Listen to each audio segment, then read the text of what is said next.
Welcome to the Rare Earth Exchanges podcast, where power, politics, and the world's most coveted materials collide. Rare earth elements power the backbone of tomorrow's most critical technologies. With China dominating global production, the U.S. and its allies must align strategically to ensure a stable future. This urgency prompted tech entrepreneurs Daniel O'Connor and Dustin Olsen to launch Rare Earth Exchanges, a news and insight platform built to equip stakeholders and decision makers with the tools and intelligence needed to reduce dependency and build prosperous resilience. Let's get into it.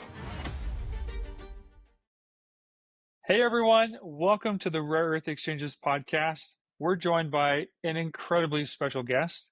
We've got Darryl Cuzzubbo from Arafura. He is the CEO, and I'm also joined by my illustrious co-hosts, John Parkinson, Daniel O'Connor, and we're super excited. This show's probably going a little longer. We got some great questions that we've lined up, and we're excited to see where the conversation goes. But before we dive into that, I just want to put out a little disclaimer really quick that any of the information here today is not investment advice. We're not telling you to go and invest anywhere. So, team members here at Rare Earth Exchanges does hold shares in Arafura. So we're not biased. We're not telling you what to do. But if you are interested in Arafura, consult with your financial expert and advisor to decide what to do. So with that, Darryl, welcome to the Rare Earth Exchanges podcast.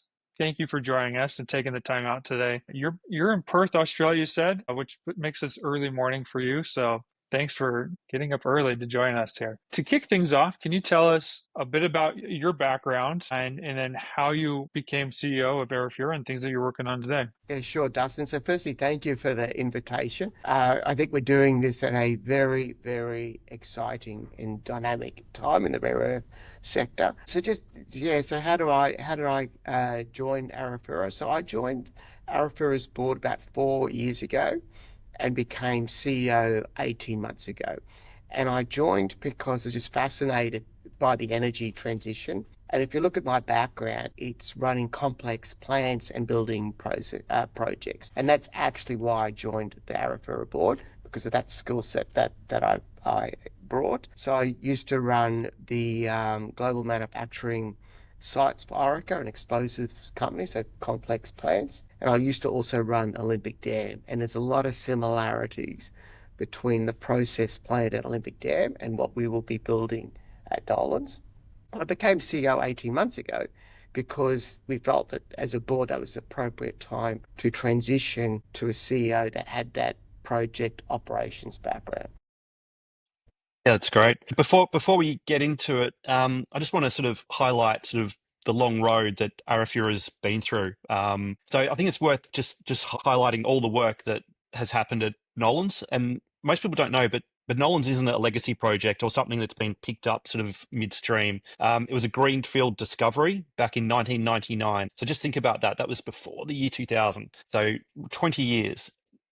It was found through targeted exploration, looking for these phosphate-rich rocks. And from that point, they've then spent nearly 2 decades progressing through all the different phases, like the drilling, the resource definition, building pilots to see if it works, all the environmental approvals, feasibility studies. They've even done front-end engineering design. And so this has thoroughly de-risked the project. So I guess that leads really into my first question is, why does it take so long to get rare earth mines into production? Yeah, that's a great question, John, and you've clearly done your homework. So, and look, let me make a couple of comments on what drives the timeline and then of what we have done, and goes to your point around how we've de-risked this project significantly. So firstly, on average, it takes 18 years to drill out an ore body and take it all the way through development and into commercial production. And on top of that, with the rare earth sector, you've got this additional, if you like, task to come up with a flow sheet that is quite ore body specific. And that process is iterative,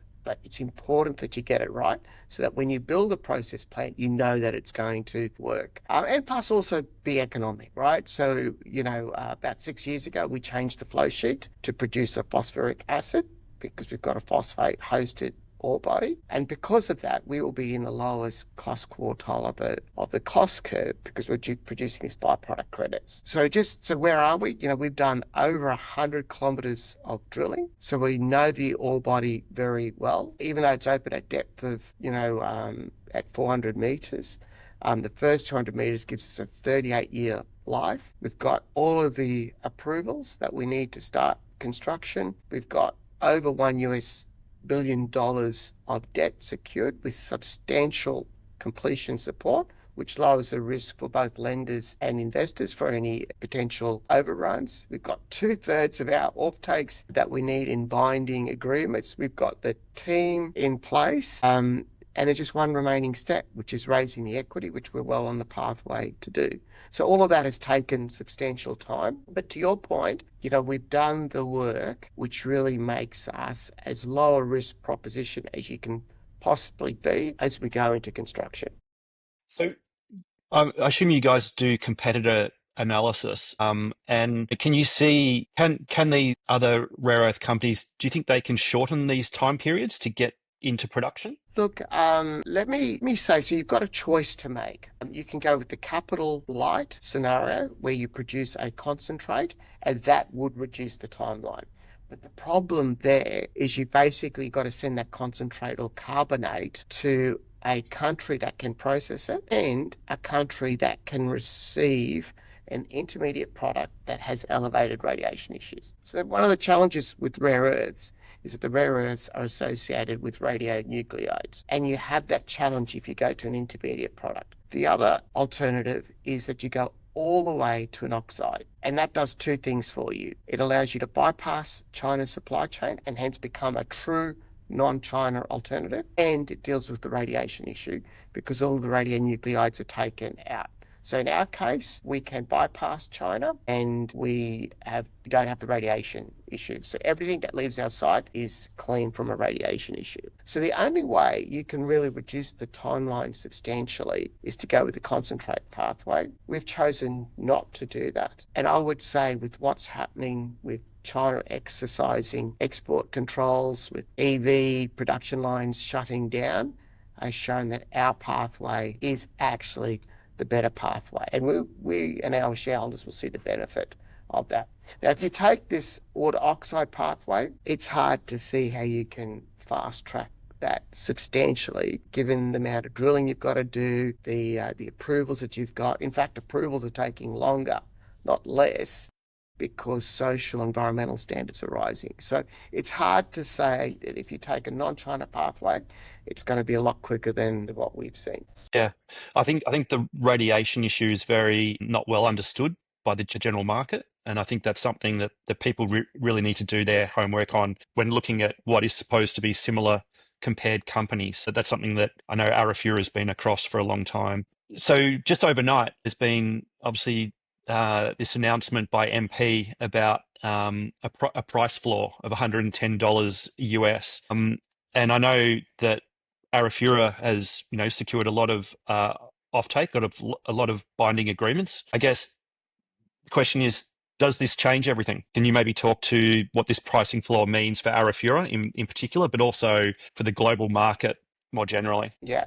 So let me start with the global market part of your question and then bring it back to Arafura. So if you look at, so as you know, China controls nearly 90% of the market. And the primary way they have done that is by controlling the price. So they set production quotas, but they suppress the price. So if we had a proper functioning NdPr index, we would have had a non-China supply chain. That has been the primary way that China has got and retained control over the rare earth sector. And what's also not widely known is that most of the 10% that China doesn't control has been locked up with Japan through Linus, and Japan acted a bit over a decade ago when China first threatened rare earth supply. So Japan was proactive, and as a result is really the only country that's got an independent supply chain for rare earths. So what we've seen overnight with Mountain Pass is on top of other events that's leading to a bifurcation in NdPr pricing. So the number one thing that the globe needs to achieve is a functioning NdPr index. So we've seen the US put tariffs on rare earth magnets. We've seen the European Union introduce the Critical Raw Materials Act, which again overnight they're looking at bringing forward, and that says that no more than 65% of supply of rare earths can come from one country. So those things create a China and a non-China pricing, and now overnight we've seen the US underwrite the development of Mountain Pass with a floor pricing, so not a up pricing, but a floor pricing of $110 a kilo. Now, Argus did some work on this, and they believe that if you had a price and you had an incentive price to develop out a non-China supply chain, then the price needs to be 2 to 3 times what it is today. The $110 kilo pricing that we've seen overnight as a floor makes that look like quite a likely scenario. So I'm confident we will see this functioning NdPr index. One, because we're seeing the US and European government do the right sort of things to create that. But the other reason is the economic imperative. So, we've seen EV production lines shut down. There's trillions of dollars per annum at stake here in electronics, the EV, the wind turbine, the robotics sector. And we've seen that shut down.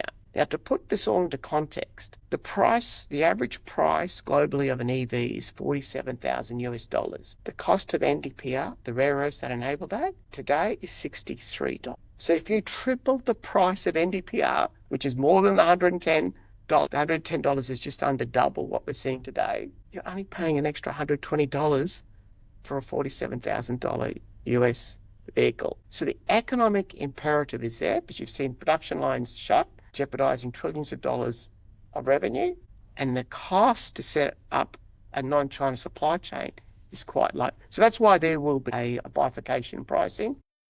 Now bring that back to us. And I know, John, you know this, right? So we've been talking for about 12 months of creating a seaborne traded price index that basically takes out China's domestic production and hence limits their ability to continue to control the pricing. In our negotiations, so in our binding offtake agreements that we've got with 3 parties, 2 of them have got a floor pricing that protects our downside. And in more recent negotiations, we've allowed for a different pricing mechanism on the basis that what we're seeing starting to does eventuate. So we've got the ability to move across to that. But also, we've been very clear that we are not going to lock in more than the 80% contracts that we need for our lenders. So we've got 20% that we could put on a proper functioning index. The Australian government announced this strategic reserve, and we've been very vocal in saying, well, the Australian government can play a global leadership role in creating this seaborne traded index. Because to create the index is easy, but the trick is to put volumes on it. And if the strategic stockpile can be used to create that index, then you've got this functioning index. So this, for me, is the number one thing that we need to bring forward, having a functioning NdPr index that will create a non-China rare earth sector. And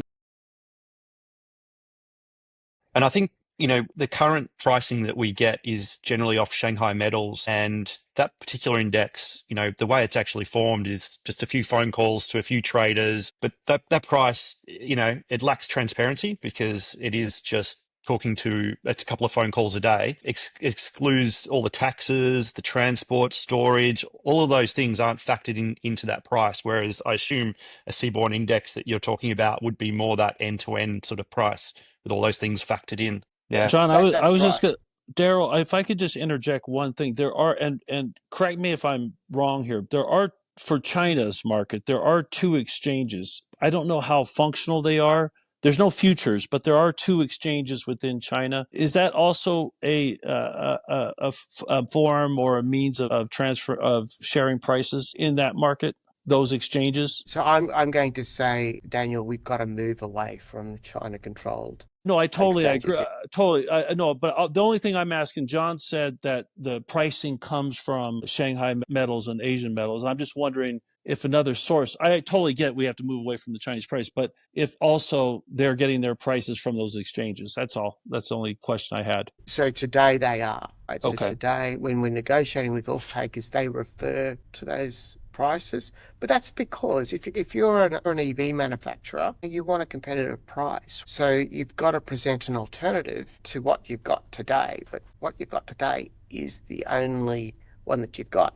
It's a big call to ask an OEM to say, hey, lock in this fixed term price, this long-term price, not related to the market, and hence is not related to what your competitors might pay. That's a big ask. If you present an alternative that is fair, that is market driven, then I feel the OEMs would move to that. Now, I would also argue that there's going to be a structural supply deficit, and we may already be seeing that happen. And I'm going to say the OEMs probably don't have a choice at that point, and they'll be prepared to lock in on a different index if that's the only way they're going to get supply security.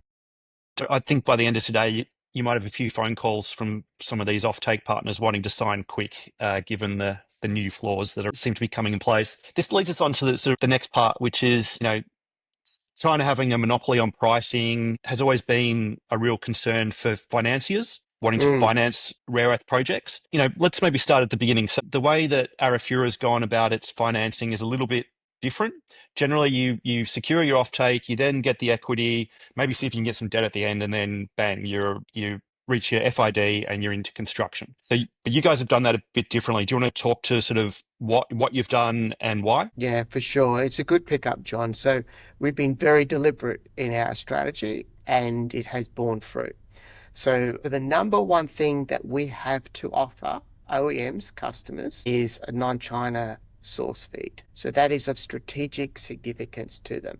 So the first thing we did is we locked in binding offtakes with Hyundai and Kia in Korea and Siemens Gamesa in Germany. Those offtakes, we were able to secure over $1 billion of debt, and that includes $280 million of completion support and contingency, cost overrun facility, etc. That was important because investors wanted to know whether we'd be able to secure the debt given that there wasn't a proper functioning rare earths index that we've just been talking about. So by securing the debt, we did three things to help us with investors. Firstly, we took the issue off the table that we would be able to secure the debt. Secondly, we've done extensive due diligence. I mean extensive. So, the debt is 9 lenders, 5 countries. So you can just imagine the amount of due diligence that we've gone through, which provides confidence to investors. But thirdly, we've got completion support. In fact, if you look at our full completion support, it's nearly $430 million. So we've got a very strong safety net that protects lenders, but also protects investors. So stepping back, we've got the binding offtakes that allowed us to go to the export credit agencies to lock in over $1 billion of debt on attractive long tenure terms with significant completion support. That is enabling us to lock in the cornerstone investors off the back that we've got the debt, we've got the completion support, we've done the due diligence, which then allows us to get the final piece, which is 40% of our equity from the public market. I mean, I guess the other part is these financiers, there's not that many rare earth mines have come online in the last, since Linus basically came on. They're the last one at scale. So I guess it's hard for them to get their heads around all these financing risks. And so they've, obviously you've then taken a structured approach to get that happening. But in one of the recent quarterlies, you said that some of these equity participants are sort of waiting to see what happens. And I guess, what are they waiting to see? I mean, aren't we seeing the ex-China market being formed now? Wouldn't they want to rush in now before the market takes off too much? So perhaps if you could dig into that a little bit more. Yeah. So everyone's seeing the urgency, right? Like, you go back, the last 4 months, the world has changed, right? So everyone knows what's at risk by not having a non-China rare earth supply chain. So I'm going to say they're in action mode, if not panic mode. So there's a few things happening. So firstly, just the general investor market, just with what's going on with the US trade tariffs, the market's a little bit jittery, right? Which is not the best environment to be raising money, but I think that will settle. I'd like to think it'll settle over coming months. The other thing that you're seeing the equipment manufacturers go into crisis mode, and their focus has been on securing short-term supply out of China so they can keep their factories going. So they've kind of run to ground and focused on that. Now, China has started releasing some of their export controls, but to our understanding, it's only for like 6 months, right? Like this rare earth supply issue is far from over. It's got many, many months to play out. Yeah, Darryl, just to interject, you're absolutely right. We get told from multiple sources that this is just beginning. But now as China releases some of these export constraints, we're now getting these manufacturers come to us. Now we've got to address this in the medium to long. There is no short-term solution to this. The only solution is building out a non-China rare earth supply chain. This train smash has been a slow one coming for over 3 decades, and there is no short-term answer to fix this overnight. We are Arafura. We are globally the most construction-ready project that can bypass China. It'll take us 3 years to bring this project into construction. There is no short answer to this. But until you have that alternative supply in place, we're going to continue to be on the edge of this crisis mode that we've seen of late. Yeah. John, I had a question. I think it's a very important point, Darryl, that you had just mentioned, which is extremely valuable because the work's been done, essentially. I mean, it's ready to go. So does the market understand that when it prices Arafura today? So that's a good question, right? So I'm going to say there is a bit of a disconnect, right? So there's a bit of a disconnect in understanding how much work has to be done to get to the phase that we are. Now, if you talk to a car manufacturer, they typically engage with their tier one suppliers, right? And a tier one supplier can address an issue in a couple of years, right? We have found that the car manufacturers do not appreciate, because they don't deal with mining, that it takes 18 years to find and build a mine. Semiconductor chip crisis coming out of COVID. There are some similarities here, right? The similarity is the semiconductor chips don't cost much, but the car manufacturers, when they're curtailing their production, would have paid just about anything for these chips because it's such a small cost component of the car. That took 2 to 3 years to resolve, right? If you look at when you depend on mine supply, it takes a lot longer to crack that. So just coming back to your question, Daniel, if you look at the number of rare earth projects, I think it's important to have a sober look at how long it will take them to get to where we are. And they are way down. The vast majority of them are way down the maturity curve. And secondly, they have an issue. If they're only going to a concentrated carbonate, who's going to process it? Who's going to deal with this radiation issue? Yeah. So if you look at the fundamentals of the rare earth sector, and this has been pleasing, right? So a lot of institutional investors kind of looked at the rare earth sector kind of a little bit more complex to understand than copper or iron ore, and so it was a little bit in that too hard basket. Whereas with what's happening, they're now understanding it, and as they understand it, the fundamentals are incredibly strong. You've got demand, at least doubling over the next 10 years, and the supply response is pretty weak. Yeah, very fascinating. Very fascinating. So just to finish off on the financing, so you've basically got your debt secured, you've got most of the offtake secured, and the last bit of offtake you're trying to link to equity. And you've had some recent announcements with Germany potentially. That sounds like it's pretty much a done deal, in my words. And you've got the Australian government. So your finances arrangers have been working pretty hard. But then this potential joint venture has been announced. What happens to all that financing? Yeah, so that's a good question. So let me just take a step back and then let me answer your question. So we're running the equity process that we've always spoken about, the equity strategy, in parallel as fast as we possibly can. And the JV is happening in parallel. One is not waiting for the other. This is in line with our strategy, which has always been to maximize the number of options. So we've gone out to more parties in different ways than we've needed to. By having more options, you can kind of pick and choose which is the faster versus the slower one, because we want to get this thing done. You can choose the better terms, and you can ultimately, I think, you increase the probability of success. But also, if you've got options, you can choose what's in the best interest, the long-term interest of the company and the shareholder. So we've always gone out far and wide to get this thing done, so we've got options. Now, coming back to your question, so your question's, that's quite insightful, right? So let me just say this.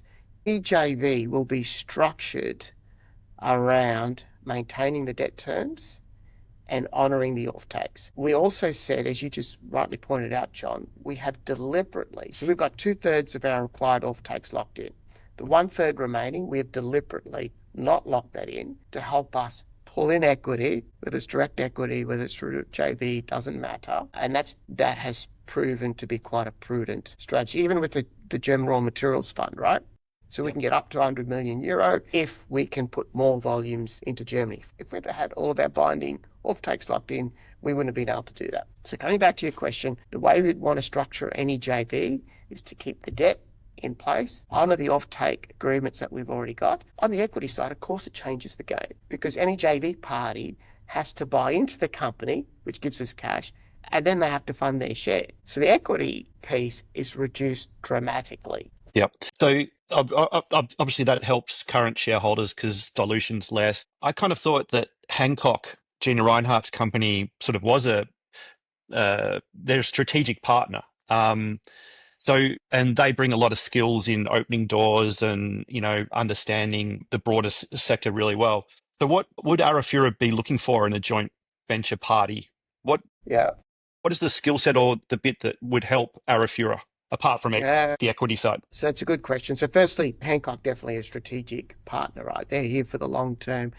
They saw early on what the rest of the world is now waking up to, right? And as you would know, John, Hancock are into 4 different rare earths companies, including us, so they clearly understand the sector. So they're definitely strategic. They've been very supportive and helpful. We could not have asked for a better major shareholder. Now, in terms of JV strategic parties, so it's really 2 things. Firstly, they have to buy in to the long-term ambition of the company. So, all of our focus is on phase 1, but, we want to do a phase 2. We want to become a processing hub. And, and I'm talking like a 10-year time frame here. We also want to be in a position to acquire other projects that are early on in their development. So we can bring the project expertise and the processing capability. Now, if you think about those 3 things open up an incredible growth trajectory for our company. So it's important that a JV partner has the same conviction, the same ambitions that we do. So that's point 1. Point 2, they've got to bring something.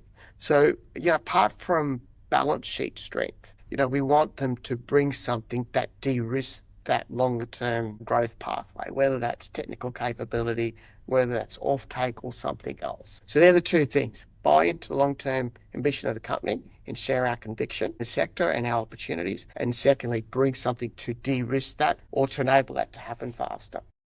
That's interesting. Look, I was going to read out a whole lot of names, and you were just going to blink when it was that one, but we'll skip that bit. We have a web forum, and Arafura's got loads of posts in there, and I look at other forums as well, which are pretty interesting to say the least. But one of the general questions that always gets raised is the capital side of the Nolans projects, and you compare it with some of the other projects around the world, which I know only take it to a concentrate or a carbonate. They don't quite go to the full oxide, which you've said before takes a lot more time and energy and money. But I think it'd be really good for you to explain that, one, what all the cost is going to and why you've got so many contingencies and working capital, but also, given all that cost, that it still is an economic project. Can you talk to that a bit more? Yeah, so John, I could tell the sector up because you asked the questions that go to the heart of the underlying debates, right?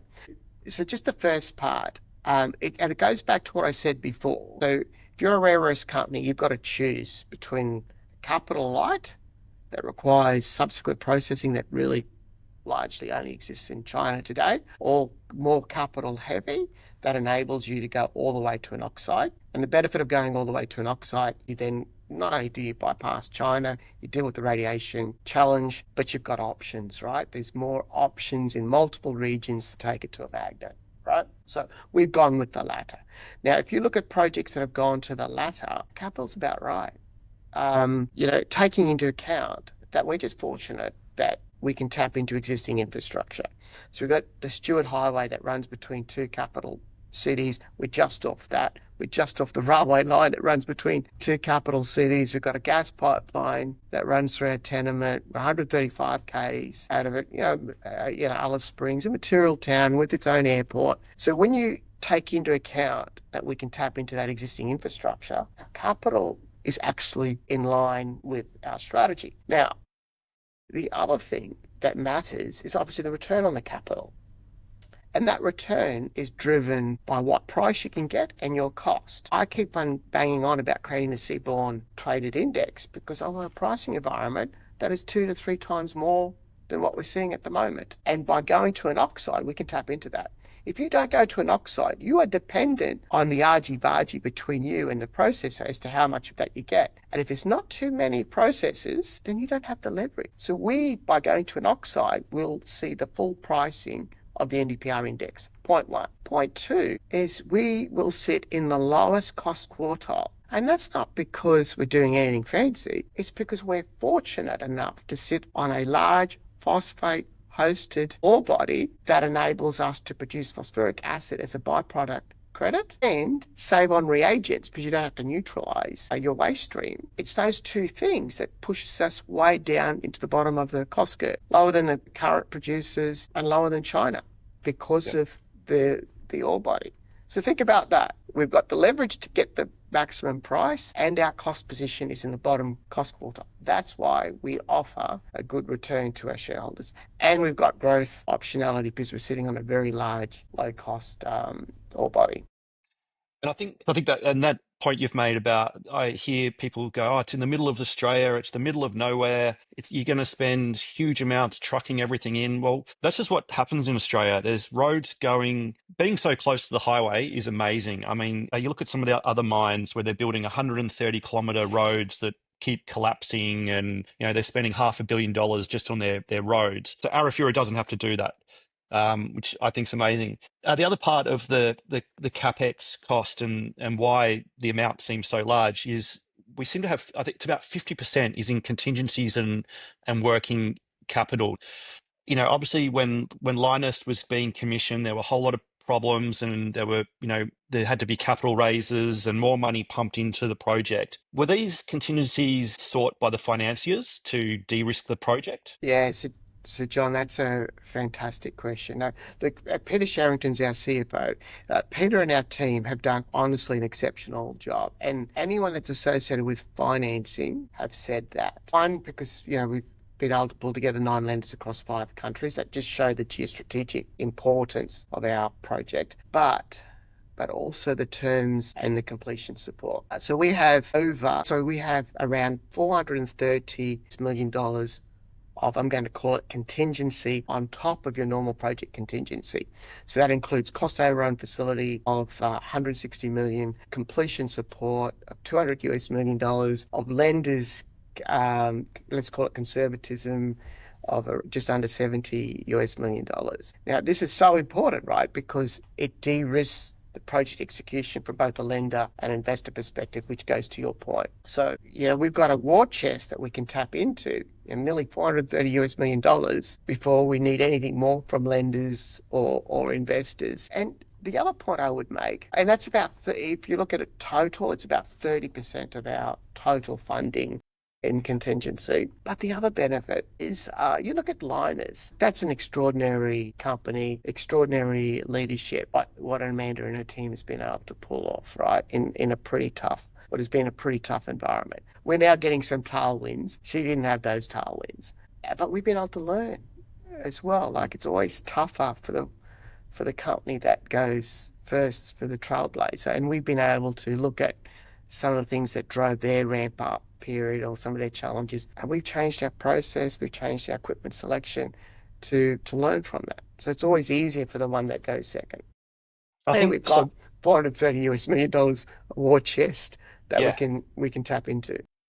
So that's a huge amount of money. And like you say, the project's been so de-risked. So the question then leads on to, and you've spoken about this previously in some of the quarterlies, that, if that money is not required, then there might be the ability to renegotiate that money to be pumped into phase 2. And just before you maybe talk about that, just so the retail people understand that means that Arafura would not go out to the market to fund phase 2. So that is huge. That means no more capital raisings or anything like that. So what you buy now is the share that you'll have now. You won't be diluted in the future. Yeah. Would you like to talk about phase two? Yeah, so John, that's exactly right.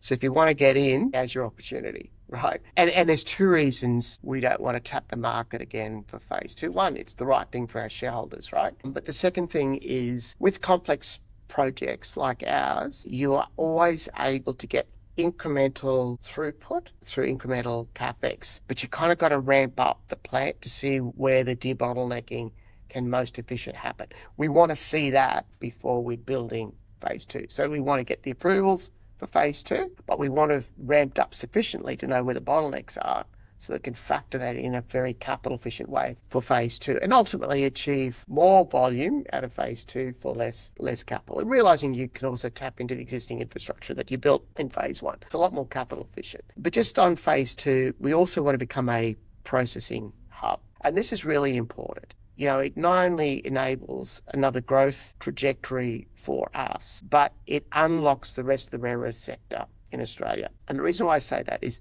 you know, I mentioned before, you've got to go with a capital light solution where the processing base, you've got to send it to China, or capital heavy. Other rare earth projects, when we become a processing hub, don't have to choose. They can have their cake and eat it. They can spend only 30% of the capital to produce a concentrate and send it to us, and we process it to an oxide, enabling them for their product to bypass China. So they have capital light and can bypass China, access to the seaborne market, and we've got a growth trajectory. Now, we are well positioned for a number of reasons to become Australia's preeminent processing hub. One, because in our process plant, we've got to cater for an apatite and a monazite ore body. So if you look at Linus and Deluca, that they've got a monazite. So we've got to be able to process monazite and apatite. So that allows us more flexibility in our process plant to deal with different types of ore bodies. Secondly, where we're located. If you look at where the other potential rare earth projects, so we're in the middle of Australia, sure, we've got access to road and rail, etc. But we're actually pretty close to other rare earth projects. So we save on transport costs. Thirdly, we've got options. You know, whether it's 100% supply from our mine or 0% because we're a third party, we could always fall back to our low cost, large scale ore body. So we've got optionality. So those three factors make us a natural processing hub for the rare earth sector in Australia. Yeah, and that really explains in detail why ore to oxide is so important for Arafura. It just creates optionality in the future. Might just go on to talk about some government support, sort of more generally. Obviously, the Australian government's been super proactive in Australia. You know, they've been providing debt, equity, guarantees, potentially buying offtake. How do you see this helping the critical minerals sector more generally? Yeah. So, good question. So, I would say that the Australian government have been leading the way globally. And just remember, you know, we've got 9 lenders, 5 countries, so we kind of get to see what's happening across the globe here.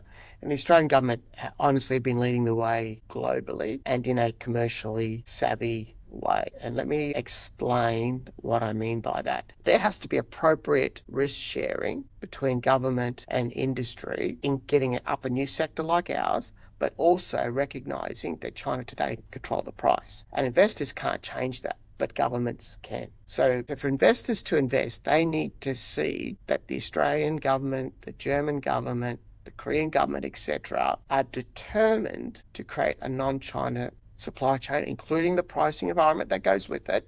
If those governments got skin in the game, and investors say, you know what, they can do something about making sure that this non-China supply chain is successful, so we will invest in the back of that. But it also goes the other way. Governments need to know that they're putting taxpayer funds into economic projects, and investors are much better at doing that than governments. So it kind of works both ways. So governments need to say, you know, investors are coming in and can see the economic credentials of this project. It does not help anyone in the long term for governments to support a non-economic project.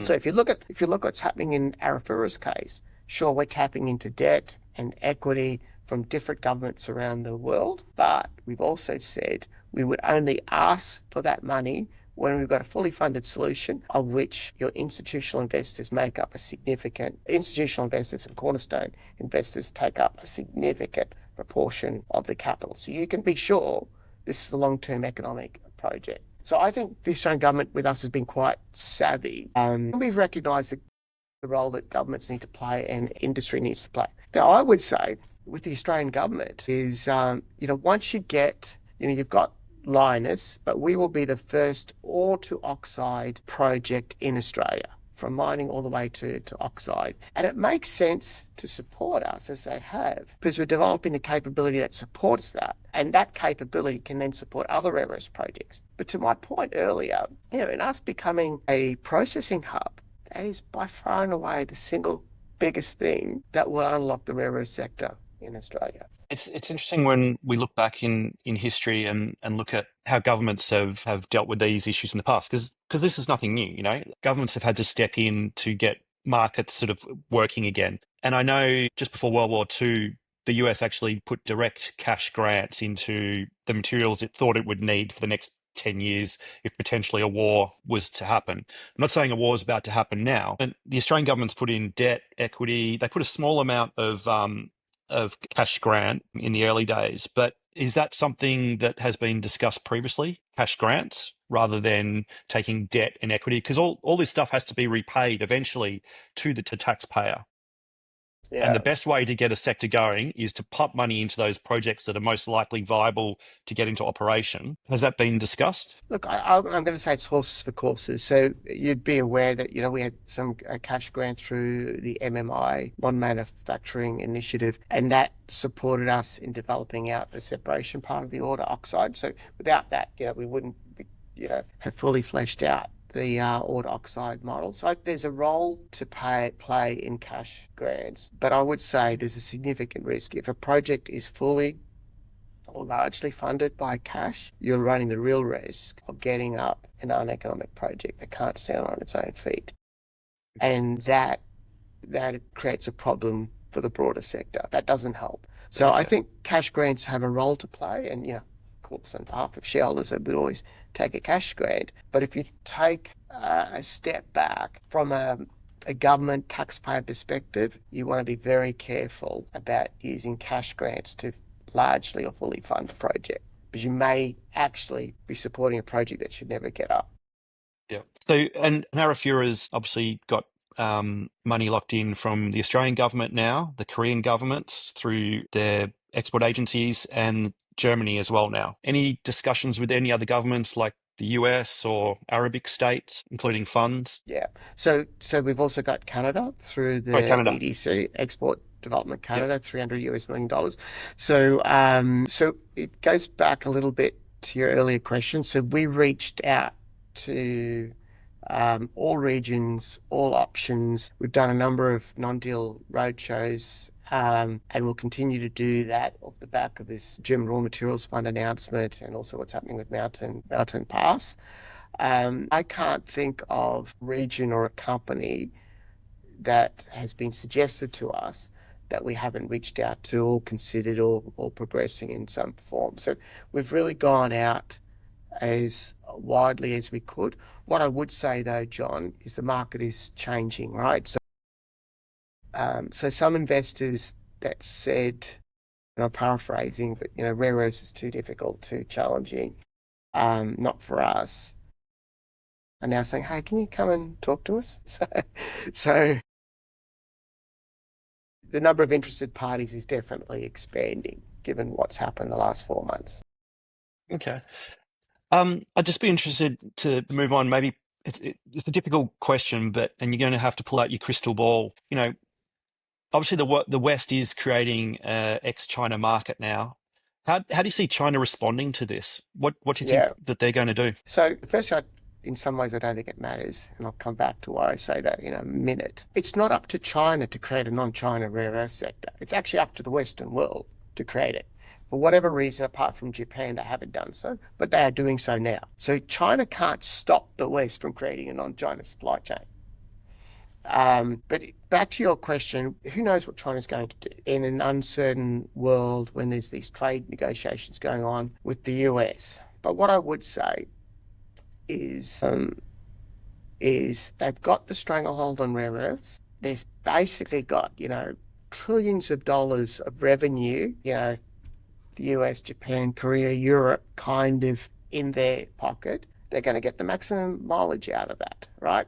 I think the genie's already out of the bottle, but the West has woken up to that, and the West is now moving to create a non-China rare earth supply chain and to create, I think that the die's already been cast in creating a non-China price index. So we don't have it today, but you can see all the pieces are rapidly moving in that direction. So China has largely controlled the rare earth sector through pricing, through their production quotas. That mechanism, particularly with the Mountain Pass decision overnight, floor price of $110, that strategy is clearly not going to work into the future. So one thing China could do is become more aggressive in securing ownership of non-China rare earth projects. And you know what? We may be already seeing that. I know it was on your exchange that China took control just recently of Peak as an example.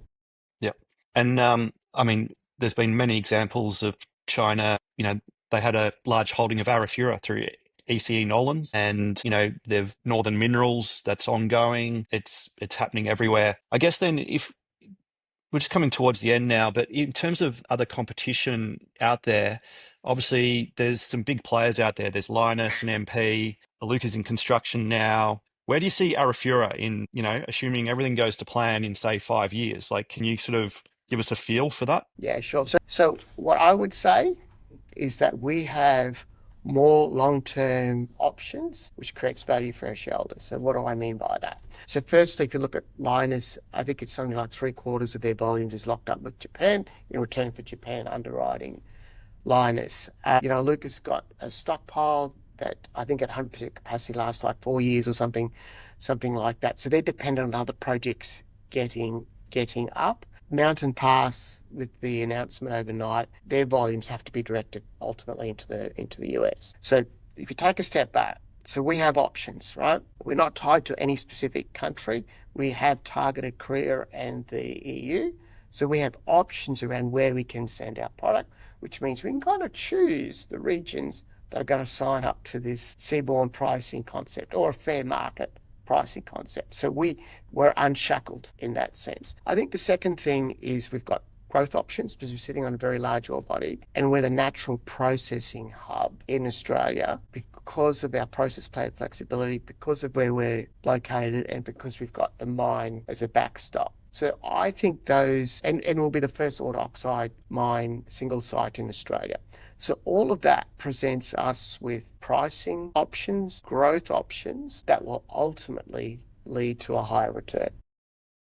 Yeah, it's interesting. Our rankings that everyone should go and check on our website has currently in the 5th position out of 161 projects or deposits. And yet many other junior miners on there who sit much lower in our rankings have a much larger market cap than Arafura. Like, personally, it doesn't seem to add up for me.